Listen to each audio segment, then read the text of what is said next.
এই মুহূর্তে যে কথাগুলা বলবো খুবই গুরুত্বপূর্ণ। আপনারা কথাগুলা শুনবেন।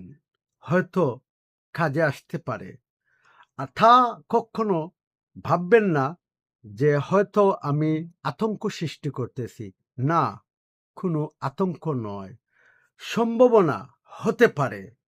কারণ একটি অনুমান করা যাচ্ছে বর্তমানে যে যুদ্ধ চলতেছে ইসরায়েল ও ইরান, যদি আরো ২-৩ মাস যুদ্ধ থাকে তাহলে আপনার শুধু বাংলাদেশে প্রভাব পড়বে না, গোটা বিশ্বয় বিরাট আকারের খুবই প্রবলেম হবে।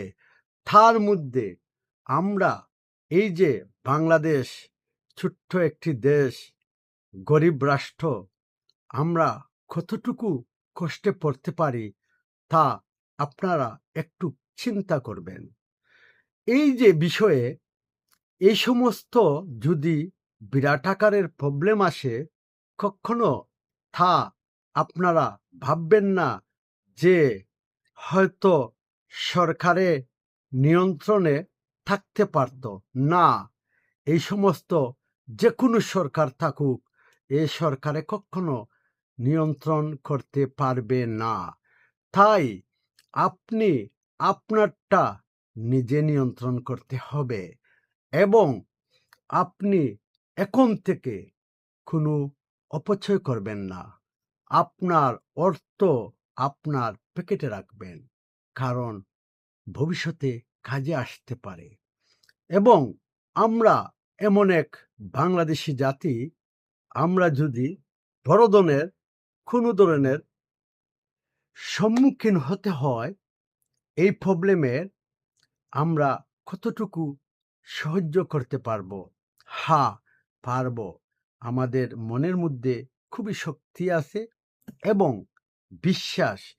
আমরা যারা শহরে বাস করি, আমরা যদি ওই সময়কালীন যার নিজ স্থান গ্রাম অঞ্চলে চলে যাই এবং আমরা যদি নিজেরা প্রত্যেকটা উৎপাদন করি, তাহলে আমরা হয়তো ভিআইপি খানা না খেতে পারি, ভিআইপি ভাবে না চলাফেরা করতে পারি, কিন্তু আমাদের পেটের মধ্যে ভাত দিতে পারবো।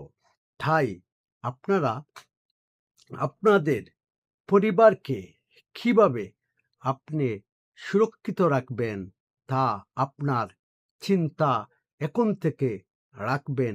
যদি এই সমস্ত দিন আসে তাহলে বিরাট একটি দুর্ভিক্ষ দেখা দিতে পারে। আমার এই ভিডিও দেখে আপনারা কখনো আতঙ্ক ভাববেন না। যে বর্তমানে যে বিজনেসের যে হাল অবস্থা দেখা যাচ্ছে, আগামীতে কি হবে এক আল্লাহ পাক জানে। যদি এই যুদ্ধ বন্ধ না হয় তাহলে গোটা বিশ্বের মধ্যে একটি দুর্ভিক্ষ দেখা দিবে।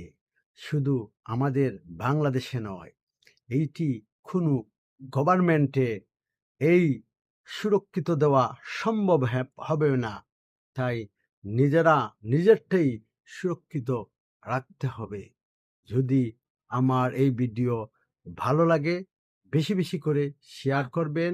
আর যদি শেয়ার করেন না, আপনাদের ব্যক্তিগত ব্যাপার। ভালো থাকেন, সুস্থ থাকেন।